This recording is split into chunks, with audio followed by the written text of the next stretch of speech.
Order. I call the Honourable Member Eugenie Shage Tenakwe Talofalava. Talofalava Tenakwe, Mr Speaker.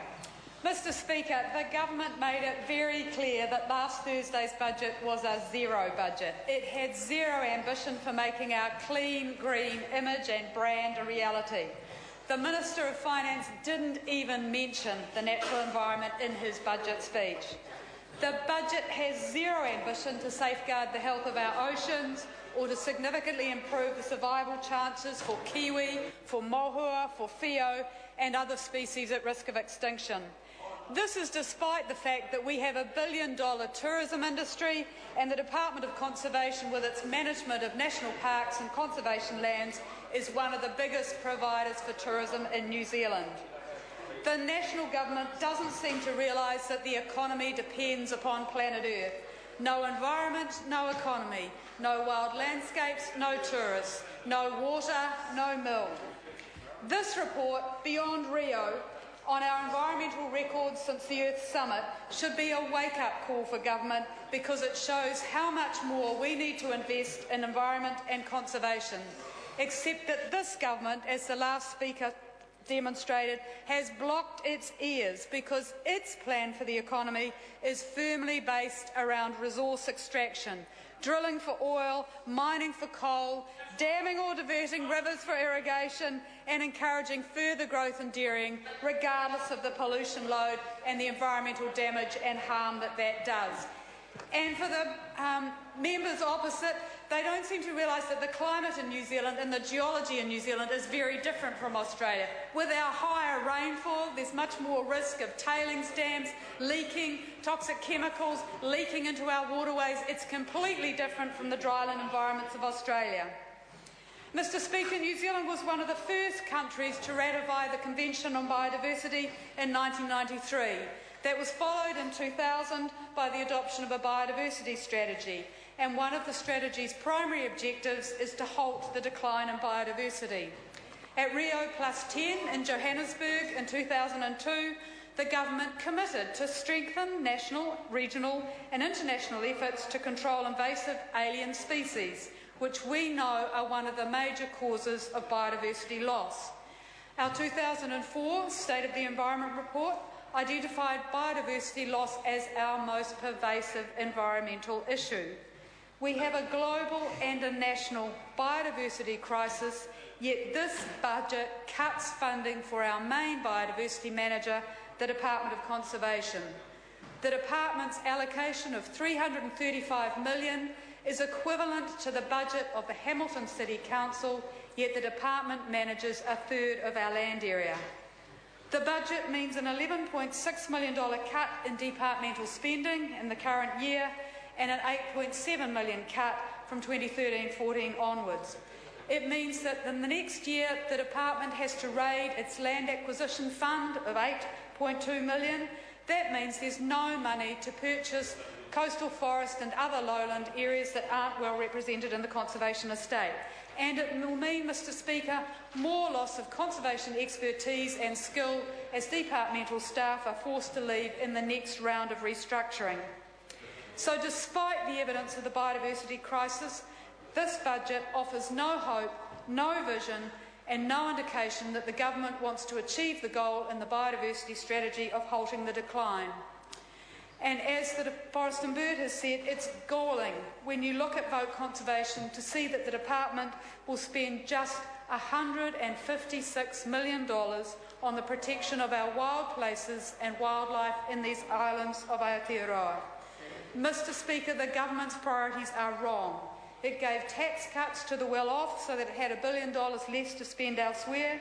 It expects to spend $100 million in investment bank fees to sell off our energy companies and get a one-off windfall, yet it refuses to invest even $10 million more in conservation.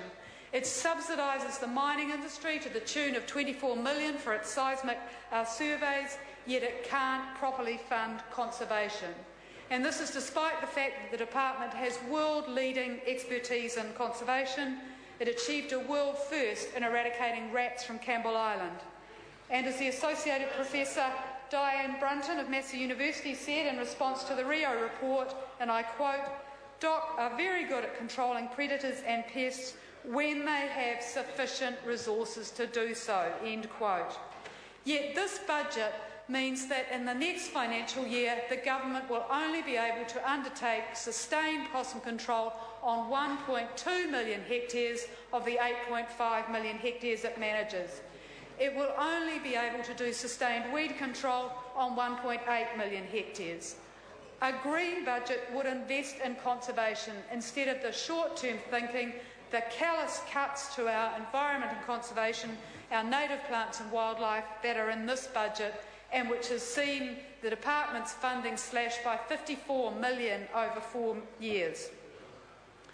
The department has a statutory responsibility to advocate for conservation beyond the conservation estate.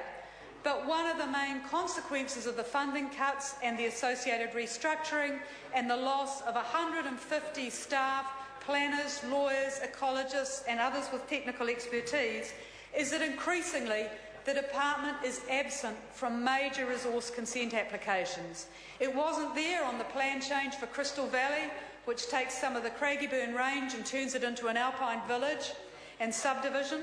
It hasn't been involved in Trustpower's application to change the Rakaia Water Conservation Order, and yet, Mr Speaker, the Water Conservation Order exists to protect the outstanding habitat values of the Rakaia catchment for birdlife, yet DOC hasn't been involved. Nor is the department involved in Solid Energy's application to mine at Mount William, despite the outstanding biodiversity of the coal plateau. So the fact that DOC isn't involved because of these funding cuts, puts the burden on NGOs in the community. It means that there's less information presented to decision makers, and that, of course, tilts the playing field in favour of resource exploitation and environmental harm. And yet, Mr Speaker, the government plans to tilt the playing field even further with its plans to allow the Minister of Energy joint decision-making power with the Minister of Conservation when there are applications to mine on conservation land. It'll tilt it further with the EEZ legislation, which will make it easy to drill for oil offshore. Mr Speaker, we certainly live in austere financial times, but the Green Party would make very different choices. A green budget would increase conservation funding because we recognise the intrinsic values of the species which live on our protected lands and the added value which investment in conservation provides to making our clean green image real, to assisting the tourism industry, to promoting our quality of life, to providing for ecosystem services, because it's often these protected uplands which provide the water which irrigators and others use downstream. A Green-led government would promote a much more strategic approach to energy generation and energy planning, one which emphasised renewable in solar and wind and the gains from energy efficiency. It would keep our energy companies in public ownership because sound energy planning demands that. And a much more strategic approach would provide certainty to generators, energy users and the wider public. It could involve using a national policy statement to provide guidance on where wind turbines go. It could mean that that wouldn't then have the conflict that you've seen about sites like the Lammerlaws, like Mount Cass. And a more strategic approach, Mr Speaker, would also be more collaborative.